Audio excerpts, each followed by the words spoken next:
I think you've ready to publish, or you've got something. I am, yes. So I have a book coming out in January next year. It's very exciting. But it is coming out from Chatto Witness in January next year.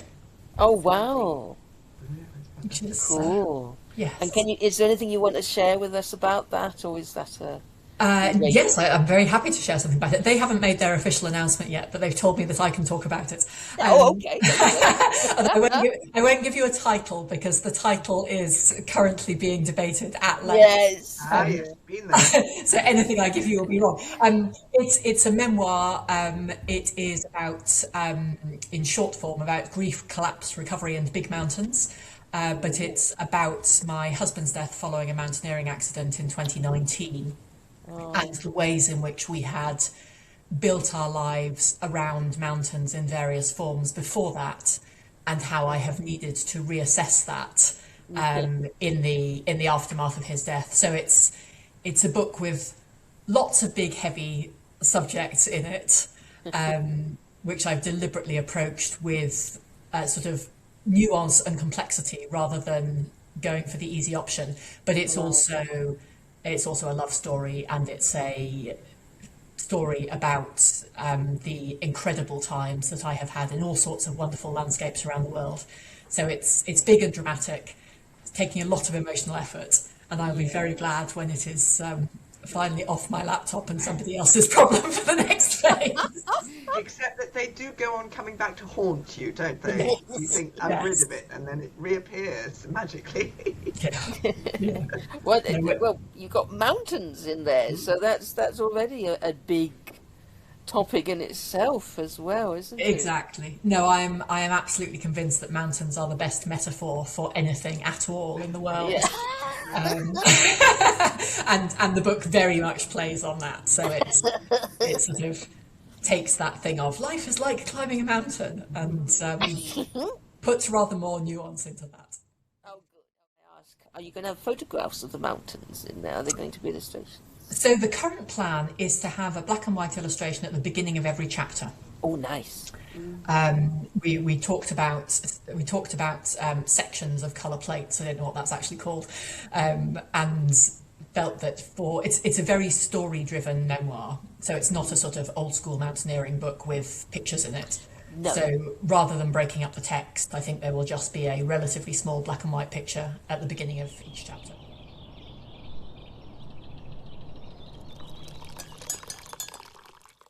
You've got a penguin mug.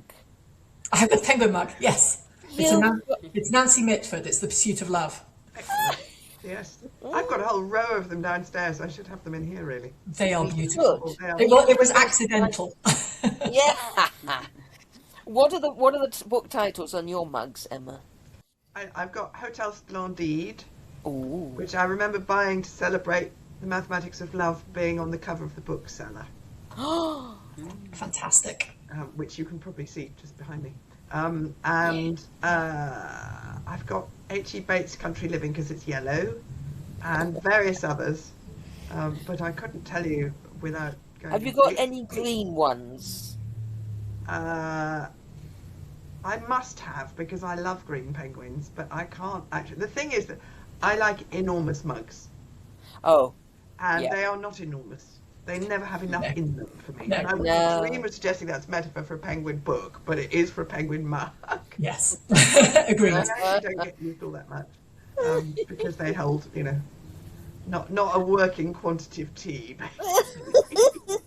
But do they keep the tea hot for long enough? This is my quibble with mugs and cups generally. The tea goes damn cold so damn fast. They're not Especially too bad. I in mean, a winter. big, thick half-pint Yes. mug, also, the bigger the volume, the hotter it stays. And if you Oh, actually good. leave the last inch because it's got chilly, you still had a decent quantity.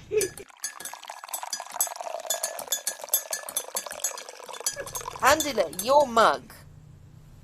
I love your mug because it's not a yeah. penguin book mug. Do you have a penguin book mug? I don't. I mean, I'm just listening in and I'm thinking, I need one. You do. I would Absolutely. love I want to get one. But you've got a splendid mug that's a poster mug. Yeah, I've got a Batman mug. How does it run again? What is the slogan on it again? Keep calm and call Batman. That was it. Yeah, Yeah. I think that's, definitely instructions for life. Yeah, good isn't life it? advice. Isn't it? You know, I mean, We have to work out our process, don't we? And that includes tea as well as notebooks. Yes. Any writer who says they're not a notebook fetishist, and I'll say they're a liar, because Yeah. it's got to be right. They're the tools of our trade, aren't they? It's gotta be the right one, and and tea stained notebooks. That's the key. Yes, Stained, yes. yeah, tea ringed. Yeah. I have whole shelves of notepads for sort of not that weren't even originally intended as writing. They were diaries of various sorts from various points, particularly points in my life where I haven't had access to the internet. So when I've been on a big mountain somewhere, for example, and I have them all ranged by the side of my bed with a label on the spine of each one for the sort of period it covers. And there's something. I mean, I've used them heavily in terms of writing memoir. All the sort of little bits of striking things that people said, or striking things that I said or I thought that I wouldn't have remembered from 2014, but which I have in sort of real-time notes in those notepads. But they feel. I mean, I normally keep my diary just on my laptop because it's straightforward, but it's nothing like so satisfying. No, there's nothing quite so tactile organic. Yes, it's something you can hold in your hand, and you can. I suppose the fact you're touching the pages, you are making contact with the past. You're making contact with something.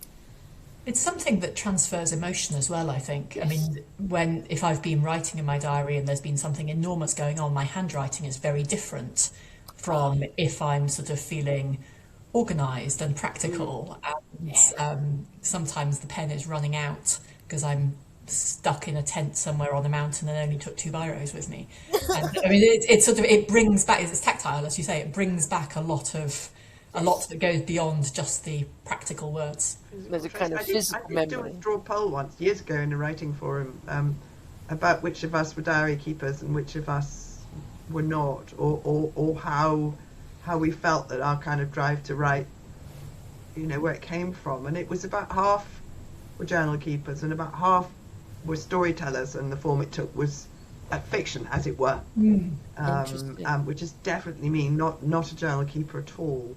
I'm not either. No, you're not either. Absolutely not. I remember as a child, my mother introduced me the idea of journals, and what was the other one that was like the Victorian one, like Commonplace books. Yes, commonplace book. That's what I was trying to remember. Andile, are you a journal keeper, or do you keep diaries, or? Yeah, I actually do. Diaries. I find that it's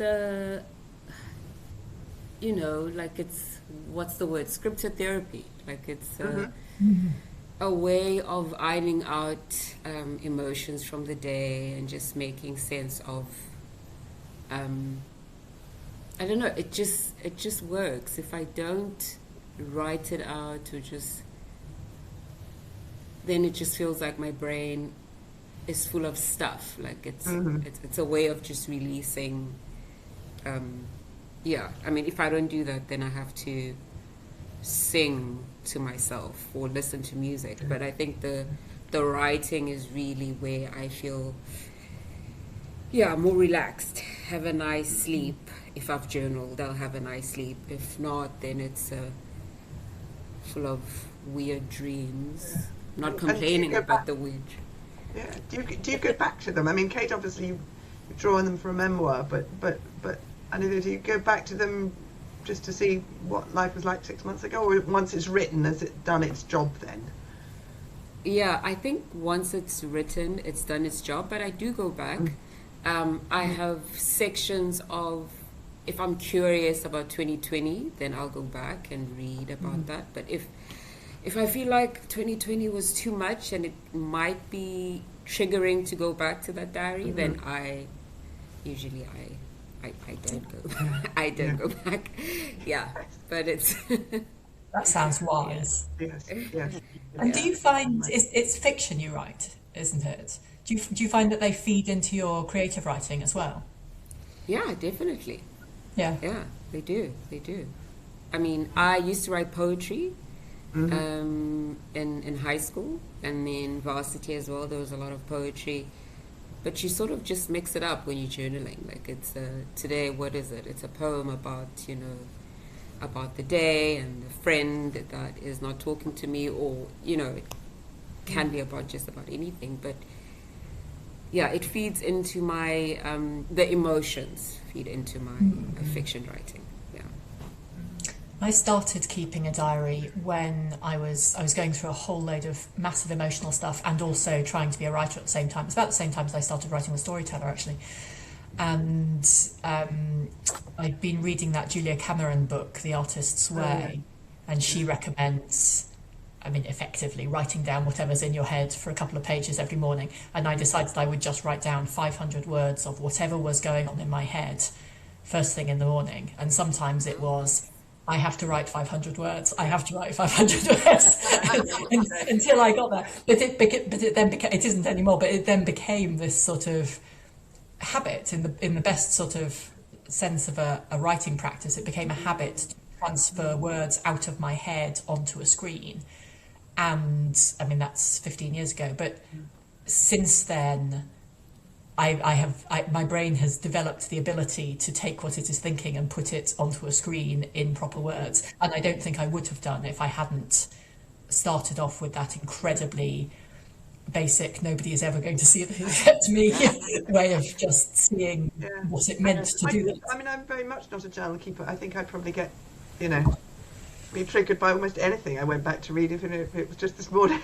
But I do, if the work in progress has got stuck, I do retire with my great big hardback notebook that is everything to do with that novel, and it has family trees and sketch maps and diagrams of relationships and planning and all sorts of things in it, and I will kind of question and answer myself through the problem. Yeah, me too. I'll say, what is this problem, and I'll try and dig through it with a series of, it's almost like kind of questions a coach asks you, to kind of homing in until you suddenly think, that's really why I don't know her enough, or whatever it is. My favourite question for that sort of situation is, if I knew the answer to this, what would it be? And funnily enough, I often do know. It's just that I've been somehow blocked without putting it into the document. Well, I nearly got back into journaling during my MA, and there was a sort of suggestion that we could keep creative journals while we were studying, of our studying process or experience. So that was quite useful. But it's always a question of keeping up the routine, and I can't seem to get into that habit enough. Like, I make myself sit down and write stream of consciousness, like just whatever comes through, joggle it down, which is a nice exercise, I think, when you want to warm up. You're sort of not quite there yet, but you're nearly there, but you want to get it going, and just half a page of fat blind maths. I know someone. I think it might be Jen Ashworth, the novelist and memoirist, actually, who likens it to when you put the dishwasher on and it spends the first 3 minutes pumping out the dirty old water, or the washing machine, and it's sort of gubbins that's sloshing around in your head as part of sort of centering down onto the day's work, which I think makes lots of sense. Yes, it does. Yeah. Offloading something, and similarly, whether it's morning pages in Julia Cameron style, or it's Andile, in offloading at bedtime. Clearly, I ought to do it, but I don't. And that's the interesting thing, isn't it? That people do just have these completely different approaches and techniques for doing things. Sorry, Andile, I was talking over you. Yeah, the only time I've done it regularly was I was very, very stuck with kind of the broader, tiresome writing career stuff, and I was writing non-fiction. I was writing everything except a novel, and my confidence had a big kicking about my writing. And I do have I have for many years started when, if the children were ready for school before they absolutely needed to be, they got to watch telly while I went and got dressed. And it kind of, if I was dressed quickly, then I could, sit on my bed for 10 minutes and have a cup of tea and actually breathe out before the day started. And that developed into a habit of going back to bed with a cup of tea before I get up. And normally I just read or listen to Radio 3 or whatever. But I thought, okay, I'm actually remember Jen talking about a time many years ago when it was very, very difficult to find writing time for all sorts of, work and life things. And she decided that all she would get herself to do would be to write a haiku every day. Yes. Because it's the shortest piece of writing that's actually kind of crafted in some way. And she said that the funny thing was that what she found was that her brain started writing haiku through the day, whatever else she was doing.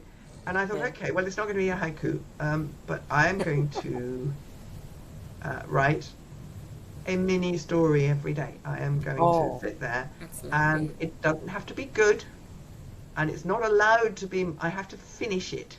Yes. So I have to have beginning, middle, and end in my head, and it's going to be 2 sides of the moleskins I was currently using, which is about 400 words.